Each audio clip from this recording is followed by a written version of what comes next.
नहाखाने हमारे कल्ब में मौजूद होते हैं। इन्हीं नहाखानों में कुछ ऐसे जज्बे भी होते हैं। मोहब्बत इन्हीं जज्बों में सरे फहरिस्त होती है। कभी ये खामोश होती है तो कभी ये मस्त होती है। क्या तुम्हें मालूम है मोहब्बत कैसे होती है? क्या तुम्हें मालूम है मोहब्बत कैसे होती है? नहीं मालूम? सुनो, मोहब्बत ऐसे होती है। ये जो परवाने का शम्मा पे जल मरने का मंजर है, मोहब्बत इसको कहते हैं।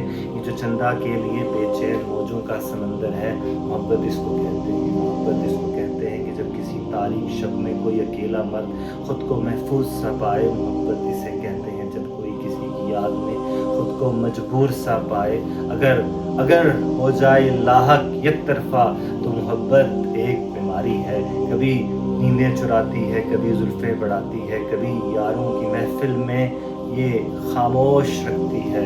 सिसकने से तड़पने से ये शिद्दत कम नहीं होती। मोहब्बत बढ़ती जाती है, मोहब्बत कम नहीं होती।